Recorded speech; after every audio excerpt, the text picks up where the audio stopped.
Happy New Year from Carolina Journal and the John Locke Foundation. Now, 2026 is a big year, the 250th anniversary of the American Revolution. Now, put this on your resolution list this year. Put Revolutionary Roads, our new podcast. Here is a sneak peek with John Locke CEO Donald Bryson.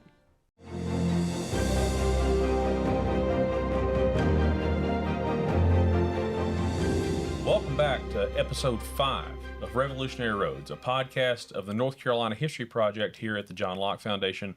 My name's Donald Bryson. I'm CEO of the John Locke Foundation. We're excited to continue down this revolutionary road of North Carolina's very rich and robust history of its role during the American Revolution. Every episode we have a new guest and we have a new topic as we go through the history. And this episode we have a new guest. It's Bob Rosser. Bob's a longtime political consultant, has a Master's of History degree from NC State. He's also the new project coordinator for the NC250 Project here at the John Locke Foundation. We're obviously very interested and excited about America's 250th birthday anniversary coming up, and we have a dedicated project to that. And so we brought Bob on board, and we're very excited to have Bob. But Bob's very passionate about North Carolina history itself. I think, didn't you mention to me one time that your master's thesis was actually on why North Carolina joined the Revolution? Sure was, yeah. Donald, great to be with you today. I actually, my focus of my master's thesis was why North Carolina participated in the Revolution, because we were an individual colony, right? And we didn't have to participate. And my whole thesis was why. Right. So this is a great opportunity for me to have fun, go back with that master's, and finally use it for something good. There you go. Well, we're happy to have you on. In our previous episodes, we've talked through the War of Regulation and what happened up to May of 1771, and the Battle of Alamance. Then we had the Edenton Tea Party, people becoming very upset about the British Tea Act, and the ladies of Edenton, North Carolina, standing sort of in solidarity with the Boston Tea Party and what had happened there. And then a lot of things are happening on a more global perspective. There's the battles of Lexington and Concord that are going on. The First Continental Congress is happening. And then the people of Mecklenburg County declare their independence. There's the Mecklenburg Declaration and the Mecklenburg Resolves, and we talked about the myth and the mystery of that. And we also talked about the Battle of Moores Creek Bridge, which is sort of the first battle of liberty in the South, and how the Loyalists were turned back there at Moores Creek, just northwest of Wilmington. I was going to say Edenton, but it's Wilmington. And now we are in early 1776. That was in February of 1776. And this takes us to what is still a small town of Halifax, where the 4th Provincial Congress meets in Halifax. What's going on in North Carolina, and what's drawing everybody to Halifax as of April of 1776? Well, again, great to be with you today. At the Halifax, when the Halifax Resolves were brought up in the 4th Provincial Congress, you had, I guess you really have to go back to 1775, because the royal governor had dissolved the colonial assembly. Right. And that was the reason and that why was Josiah Martin, right? Yeah, royal governor Josiah Martin. And for a while there, he fled. He lived in Tryon Palace, in the governor's palace, and he left the palace, sent his family off, I think, up to New York. He went down to the Cape Fear River, Fort Johnston, and which is Southport. Yeah, right. Yeah, in Brunswick County. Brunswick County, right there. It was a town of Brunswick there, and he tried to kind of still have an impact on things there. And he was coordinating some of the strategy of what he thought would be good to try to get the colonies to stop rebelling, right, by rousing up the Loyalists. So he was doing some of that from that fort, and then he actually went on a ship called the Cruiser, and that's what was going on in that area. So you didn't have a colonial assembly, and so the provincial congresses were important to fill that gap. You had the 3rd Provincial Congress was in Hillsborough, And that was the first Congress that actually sort of set up a revolutionary government. Right. And you went to a reenactment of the third provincial Congress. It was a dramatization. Sure. It was really very well done. I really enjoyed it. But they basically divided the state into 6 militia districts, which became political districts, really. But Interesting. They would create the Minutemen militia groups out of that in each of those districts, and then they became the areas that sent representatives to the future provincial congresses. Yeah. So coming out of that was about this time, 1775. You had a period where they were meeting and doing things to set up that government and flesh out what was to be the revolutionary government of North Carolina as they met. Then you went into 1776. At this time you had Tom Paine issued the pamphlet Common Sense, right. which was a very just powerful message to people who were interested in dealing with the king and were frustrated, and it served to polarize a lot of people who hadn't really gotten involved. Sure. And so that was going on. And then you had Morris Creek Bridge, as you had mentioned. Y'all have already talked about that. So going into April, you had a lot of things stirring. Right. And Halifax, the more I've read about it, was really a bustling market town, Sure. political hotbed. You had really strong personalities and characters that came out of there. Wiley Jones, a lot of people never heard of him, but he was like a Thomas Jefferson, Sam Adams type. Right. You had William R. Davie, who ended up, all the things he did, starting at the University of North Carolina. This is my favorite part of history, or one of my favorite parts of history, because this is when we start hearing a lot of county and town names come up. Wiley Jones with Jones County. Right. William R. Davie with Davie County. Right. Abner Nash is going to come up. Nash County, Nashville. Right. So it's now we know where we get those names from. Yeah, but Halifax was happening. I mean, it was a little further west than Newbern, where that was kind of the seat of the old aristocracy, the establishment where the governor lived. Sure. But going towards Halifax was getting more into the back country. Hillsborough was more into the back country. It's like the center of the back country. But Halifax is still somewhat accessible by river, though. Yeah, right? it's on the Roanoke River. Time. Yeah, it's on the Roanoke River, and it's amazing.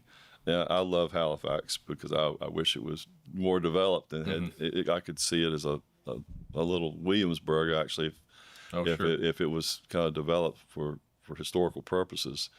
But it's got the Roanoke River right there. Yeah. And so it was center of commerce. Political thought was debated there, and they did a lot of their meetings there. So, leading into all of what happened with the Resolves, it was a hotbed of political thought. Yeah. So they come together, and we talked about the Mecklenburg Declaration a couple of episodes ago, and we talked about how state flags are strange and interesting to study. North Carolina's is interesting because it looks a lot like Texas's state flag, except we've got 2 dates on ours instead of a single lone star. And we talked about the 1775 date. On May 20th, 1775, that's when the Mecklenburg Declaration was mythologically or actually passed. We talked through that. But then there's April 12th, 1776. Right. And this is the First and Freedom date. That's why we have all these license plates as we drive across the state that say First and Freedom. What did the 4th Provincial Congress do in Halifax? Well, what they did that was different, after the battles of Lexington and Concord up in Massachusetts, up and down the colonies, there were resolves that were put forth by local colonial assemblies to show their support. Right. And partly to kind of rouse up their people, but just to show support and that and help unite the colonies. That sense of feeling was coming around. Again, you got to remember, from our point of view now, we think of it as the United States. Well, back then, each colony was its own separate entity. Right. And uniting them was an important part of the whole revolutionary push. Yeah. So each of these colonies were doing resolves to support what had happened at Lexington and Concord. Most of them would say we need to stand up, be firm, be solid, have solidarity together, things like that. But they still kept one foot in kind of out the door, that if they could possibly reconcile with the king, that maybe they could come to some sort of resolution or reconciliation, because they didn't really want to totally cut ties. Right. So what happened in Halifax that was different was they actually used the word independence. Yeah. And so it was a huge thing. They did a process that actually we saw unfold with Thomas Jefferson writing the Declaration of Independence. They actually created a committee. I think they went into session on April the 8th, and then by April 12th, had this committee had come out with this resolution. So there was a key line to the Halifax Resolves that made it different. And it was that it said, resolved, that the delegates for this colony to the Continental Congress be empowered to concur with delegates of other colonies in declaring independency. Right. And I love that word, independency. It had, we don't say that word anymore. It had a Y on the end of it. Not independence, independency. But yeah, that was the key thing, that they actually went that far. Yeah. And that sounds like maybe not a big deal, but they went farther than anybody had said in the Mecklenburg Resolves, or there was a Liberty Point Resolves earlier in 1775 and at Cross Creek down in the Fayetteville area. There was Tryon Resolves.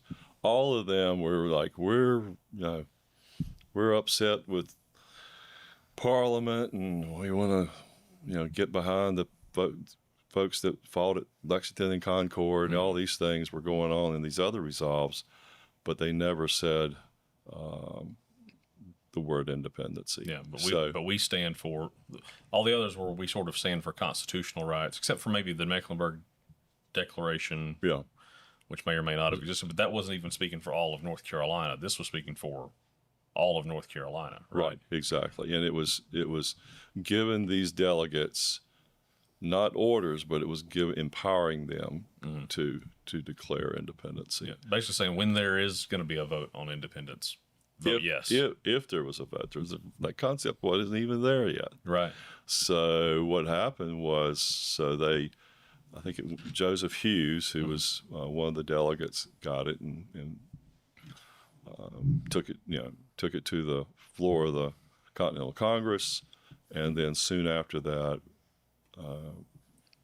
Richard Henry Lee was with the Virginia delegation, actually introduced a declaration, and all the colonies start joining together. Yeah. That's kind of that's why it was important, though, was actually saying that word and declaring independency. Yeah. The first domino had to be somewhere. Right. Right. And you the what ifs of history, we've talked about it many times, but the what ifs of history, if that had not happened, would the conversation at the Continental Congress gone down that road to where they actually would have done the Declaration of Independence? Who knows?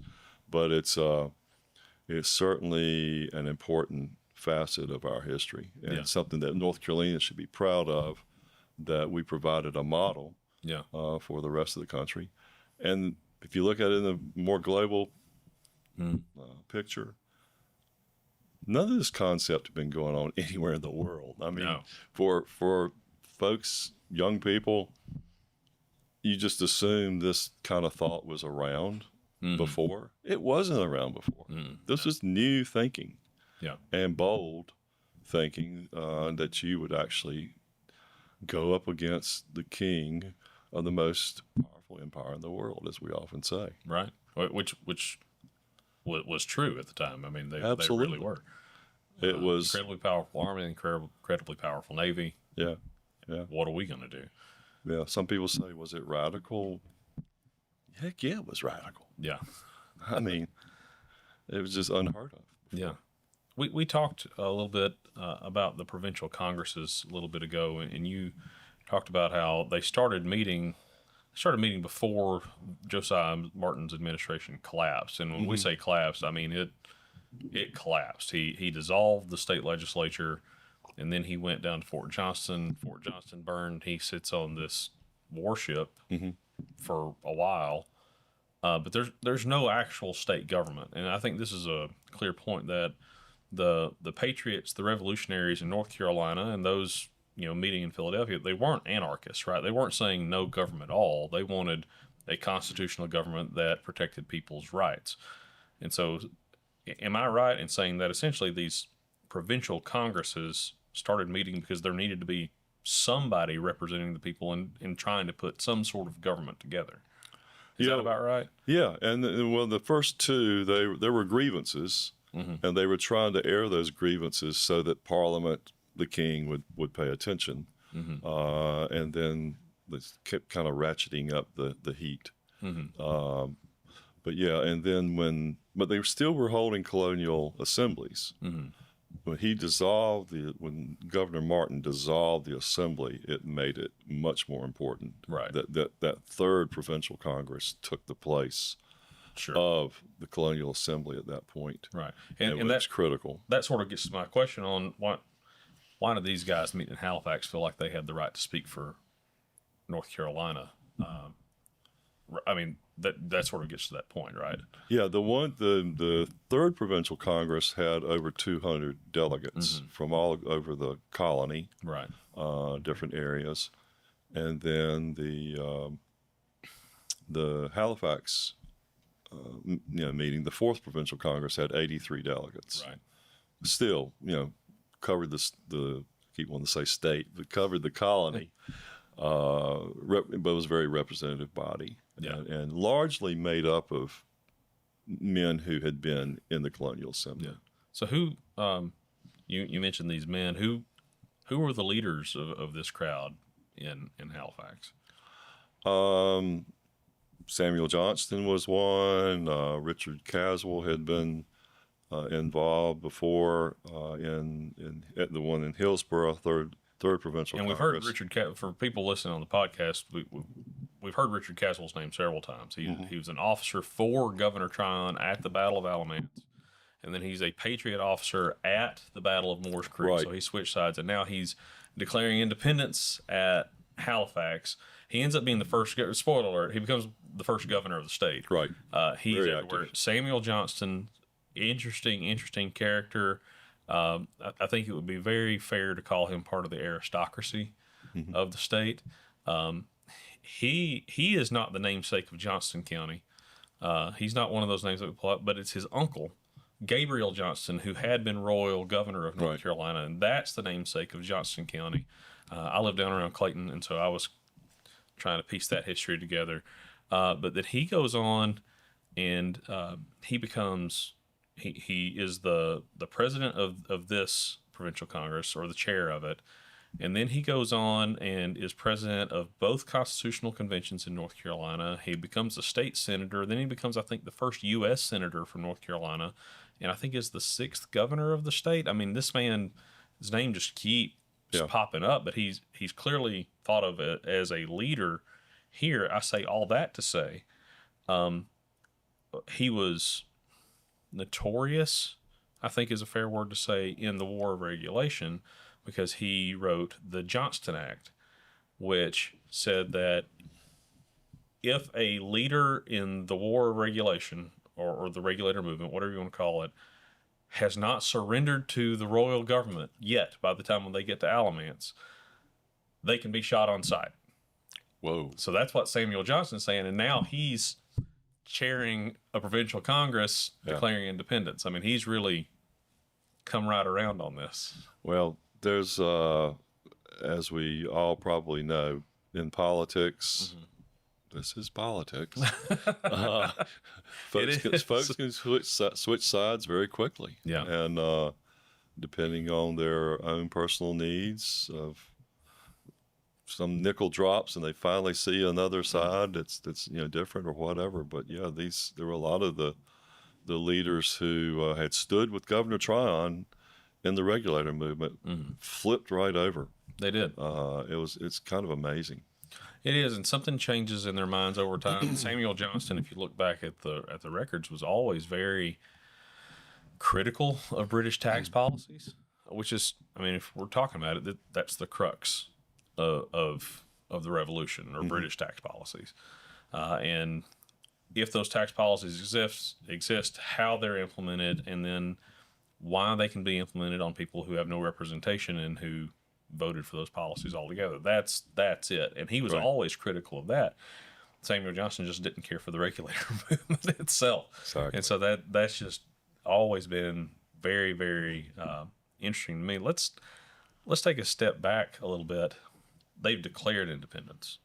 They've not talked about how they have constitutional rights as British citizens. They are saying we would like to be independent of Great Britain. We've not talked yet about what are these fellows risking when they're saying this and putting their names on the Halifax Resolves, because this isn't the Declaration of Independence. This is before the Declaration of Independence. But it still would be seen as high treason. Yeah. And for high treason, hanging was, as we heard kind of in the Declaration of Independence dialogue, you always hear about that. We'll hang together. But that wasn't a funny thing. Hanging was one of the ways they would punish. A couple of things I read, they would hung, drawn, and quartered. You've heard of that. That would be another way of punishing somebody for treason. And beheading, I read that too. So it was not something to take lightly. Yeah, hung, drawn, and quartered sounds like, well, it sounds barbaric because it is barbaric, but it's not something they just did, several hundred years ago, back in the Middle Ages or whatever.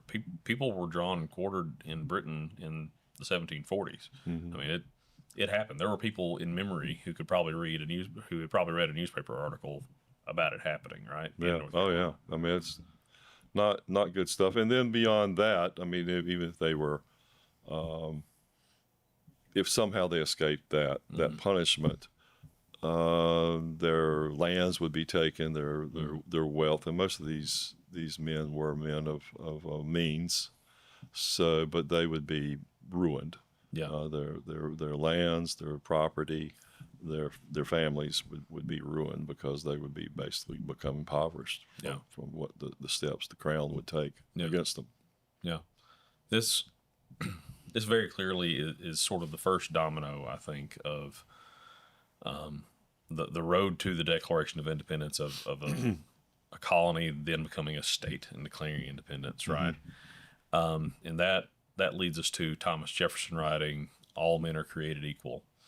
And there's been a lot of back and forth, particularly in recent years, and the 1619 Project coming out about Thomas Jefferson owning slaves and sort of the why that was wrong, but at the same time he's saying all men are created equal. I would argue that the owning of slaves was wrong morally, but that getting rid of slavery and coming to sort of civil rights equality was sped up significantly because he wrote those words down. Nonetheless, we still have the issue of slavery pops up in the Halifax Resolves, right? Because one of the grievances they have against the king is that they are offering freedom to enslaved people that are willing to turn on their masters or join the British cause and things like that. How do we sort of reconcile that with our modern minds? Well, a lot of it was tactics, and it's a touchy subject because of the way we see it today, of course.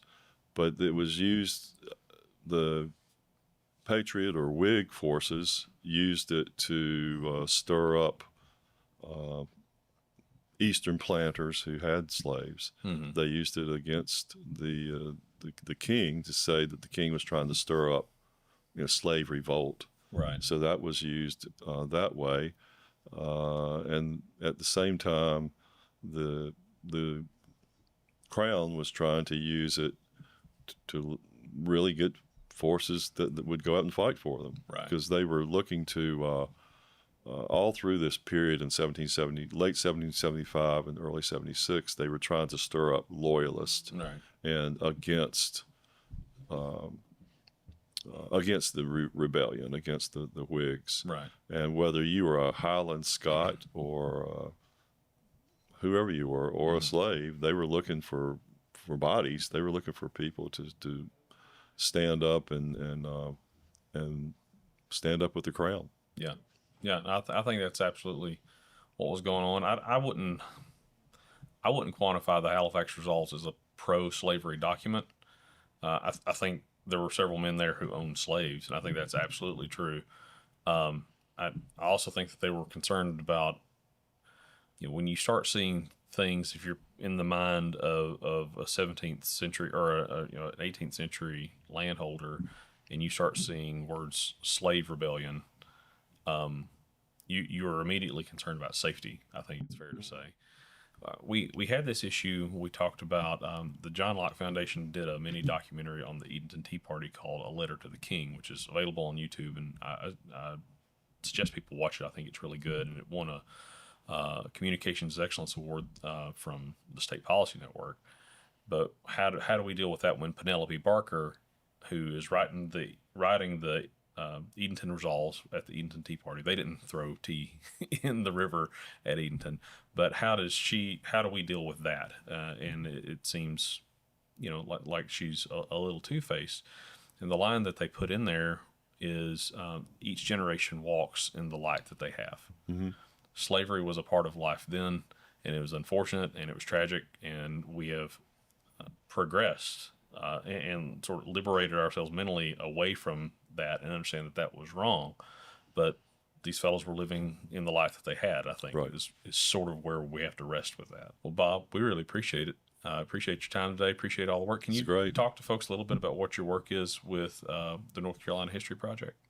Yeah, well, we're just trying to get the word out about the 250th anniversary.